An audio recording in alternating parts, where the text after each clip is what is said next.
तो प्रियो, आप सबको जय मसीह की। आज हम देखेंगे कि यीशु मसीह को क्रूज चढ़ाने के पहले किस प्रकार पकड़ाया गया था, तो उसके बारे में हम देखेंगे। तो चलो शुरू करते हैं। हर वर्ष यहूदी लोग फसह का पर्व मनाते थे। यह इस बारे में एक उत्सव था कि कैसे कई शताब्दियों पहले परमेश्वर ने उनके पूर्वजों को मिस्र के दास्तव से छुड़ाया था। यीशु द्वारा पहली बार सार्वजनिक रूप में प्रचार करने और शिक्षा देने की शुरुआत करने के लगभग 3 साल बाद यीशु ने अपने चेलों से कहा कि वह इस फसह को उनके साथ यरूशलेम में मनाना चाहता है और यह भी कि उसे वही मार डाला जाएगा। यीशु के चेलों में एक यहूदा नाम का व्यक्ति था। यहूदा पीड़ितों के धन की थैली रखने का प्रभारी था, परंतु अक्सर वो उस थैली में से पैसे चुरा लिया करता था। यीशु और चेलों के यरूशलेम में पहुंचने के बाद यहूदी अगुओं के पास गया। उसने धन के बदले से अधिकारियों को यीशु की पहचान बता के उसे उसके हाथ पकड़वाने का प्रस्ताव रखा। वह जानता था कि यहूदी अगुवे स्वीकार नहीं करते थे कि यीशु ही मसीह था। वह जानता था कि वे उसे मार डालना चाहते थे। महायाजक के कहने पर यहूदी अगुवों ने यीशु को उनके हाथों में पकड़वाने के लिए यहूदा को 30 चांदी के सिक्के दिए। यह उसी प्रकार के से हुआ जैसा कि भविष्यवक्ताओं ने कहा था कि होगा। यहूदा मान गया और धन लेकर चला गया। वह यीशु को गिरफ्तार करने में उसकी सहायता करने के लिए किसी अवसर की खोज करने लगा। यरूशलेम में यीशु ने अपने चेलों के साथ फसह का पर्व मनाया।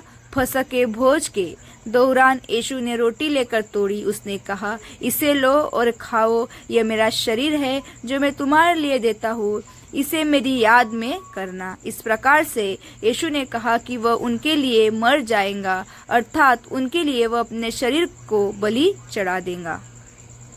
फिर यीशु ने एक दाखरस का प्याला लिया और कहा, इसे पी लो, यह नई वाचा का मेरा लहू है, जो कि मैं उसे उंडलूंगा ताकि परमेश्वर तुम्हारे पापों को क्षमा करे। तुम भी वही करना जो कुछ मैं अभी कर रहा हूँ, ताकि हर बार जब तुम इसे पियो तो मुझे याद करो।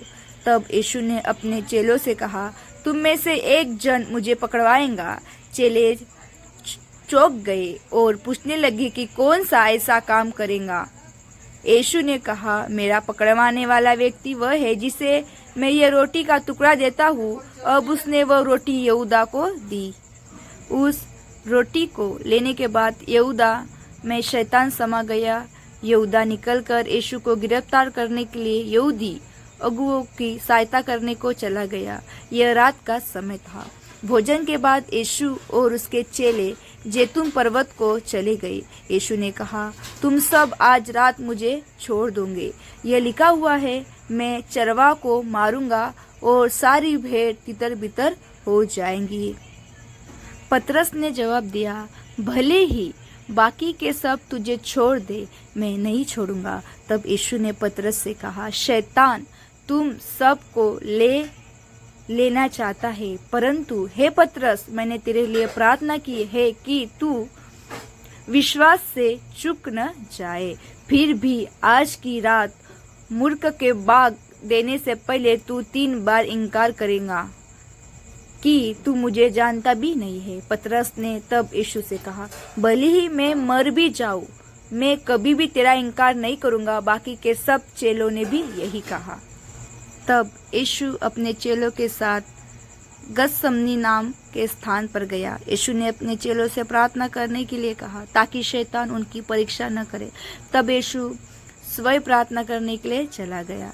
यीशु ने 3 बार प्रार्थना की, हे मेरे पिता, यदि संभव हो तो कृपा करके ये दुख का प्याला पीने के लिए मुझे मत दो, परंतु यदि लोगों के पाप क्षमा किए जाने के लिए कोई और मार्ग नहीं है तो तेरी ही इच्छा पूरी हो।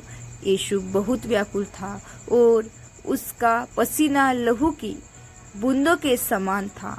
उसे सामर्थ देने के लिए परमेश्वर ने एक स्वर्गदूत को भेजा। हर बार प्रार्थना के बाद यीशु अपने चेलों के पास वापस आया, परंतु वे सो गए थे।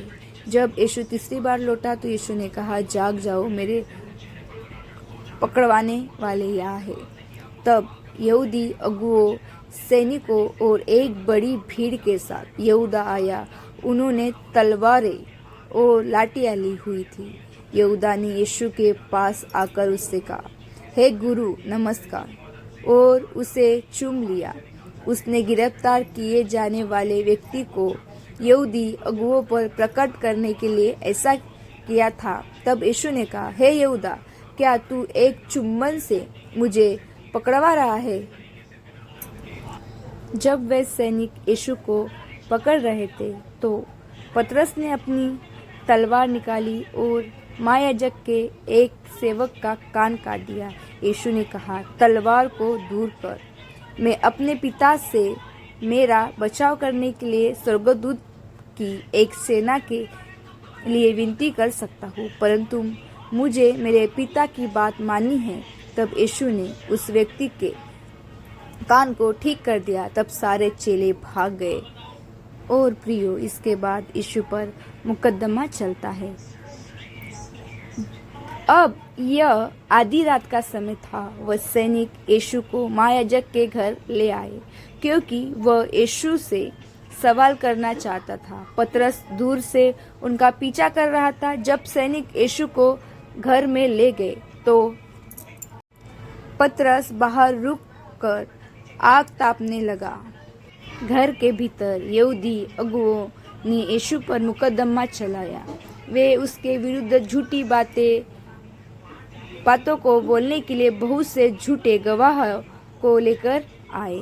हालांकि उनके बयान एक दूसरे से मेल नहीं खाते थे, इसलिए यहूदी अगुवे यह साबित नहीं कर पाए कि वह किसी बात का दोषी था। यीशु ने कुछ नहीं कहा। अंत में महायाजक ने सीधे यीशु की ओर देखकर कहा, हमें बता दे कि क्या तू ही जीवित परमेश्वर का पुत्र मसीह है? यीशु ने कहा, मैं हूँ, और तुम मुझे परमेश्वर के साथ बैठा हुआ और स्वर्ग से आता हुआ भी देखोगे। महायाजक ने अपने वस्त्र फाड़ लिए, क्योंकि जो यीशु ने कहा वो उस बात पर बहुत क्रोधित था। वो अन्य अगुओं पर चिल्लाया, हमें यह बताने के लिए किसी और गवाह की आवश्यकता नहीं है कि इस मनुष्य ने क्या किया है। तुमने स्वयं ही उनसे यह कहते हुए सुन लिया है कि वह परमेश्वर का पुत्र है। उसके बारे में तुम्हारा क्या निर्णय है? सब यहूदी अगुओं ने महायाजक को जवाब दिया, वो मरने के योग्य है। तब उन्होंने यीशु की आंखों पर पट्टी बांधी, उस पर थूका, उसे मारा और उसका मजाक उड़ाया। और पतरस जब वह घर के बाहर प्रतीक्षा कर रहा था, तब एक दासी लड़की ने उसे देखा। उसने उससे कहा, तू भी यीशु के साथ था? पतरस ने मना कर दिया। बाद में किसी अन्य लड़की ने उसे बात को कहा और पतरस ने फिर से मना कर दिया। अंत में कुछ लोगों ने कहा, हम जानते हैं कि तू यीशु के साथ था, क्योंकि तुम दोनों गलील से हो। तब पतरस ने कहा, यदि मैं इस मनुष्य को जानता हूँ तो परमेश्वर मुझे श्राप दे। तुरंत ही पतरस के इस तरह शपथ खाने के बाद एक मुर्गा ने बाग दी। यीशु ने पीछे मुड़कर पतरस को देखा। पतरस वहां से चला गया और फूट फूट कर रोया। उसी समय यीशु को पकड़वाने वाले यहूदा ने देखा कि यहूदी अगुओं ने यीशु को मृत्युदंड दिया है। यहूदा बहुत दुखी हो गया और जाकर स्वयं को मार डाला। जब उस देश का राज्यपाल पिलातुस था, वह रोम के लिए काम किया करता था। यहूदी अगुवे यीशु को उसके पास लेकर आए। वे चाहते थे कि पिलातुस उसे मृत्युदंड दे और उसे मार डाले। तब पिलातुस ने यीशु से पूछा, क्या तू यहूदियों का राजा है? यीशु ने जवाब दिया, तूने सच ही कहा है, परंतु मेरा राज्य यह पृथ्वी का नहीं। यदि होता तो मेरे दास मेरे लिए युद्ध करते। मैं पृथ्वी पर परमेश्वर के बारे में सच बताने के लिए आया हूँ। हर एक जन जो सच से प्रेम करता है, वह मेरी सुनता है। पिलातुस ने कहा, तो सच क्या है? यीशु के साथ बात करने के बाद पिलातुस ने बाहर भीड़ के पास जाकर कहा, मैं ऐसा कोई कारण नहीं पाता कि यह मनुष्य मार डाले जाने के योग्य हो। परंतु यहूदी अगुओं और भीड़ के चिल्लाकर कहा, उसे क्रूस पर चढ़ा दो। पिलातुस ने जवाब दिया, वो कुछ भी गलत करने का दोषी नहीं है। परंतु वे और भी ऊंची आवाज में चिल्लाने लगे। तब पिलातुस ने तीसरी बार कहा, वो दोषी नहीं है। पिलातुस डर गया कि वह भीड़ दंगे आरंभ कर देंगी, इसलिए वो अपने सैनिकों द्वारा यीशु को क्रूस पर चढ़ाने के लिए मान गया। रोमी सैनिकों ने यीशु को कोड़े लगाए और उसको राष्ट्रीय वस्त्र पहनाया और उसके सिर पर कांटों से बना मुकुट रखा।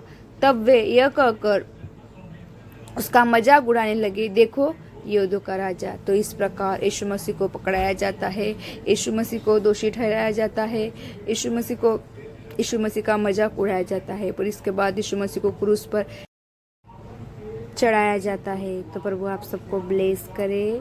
जय मसीह की।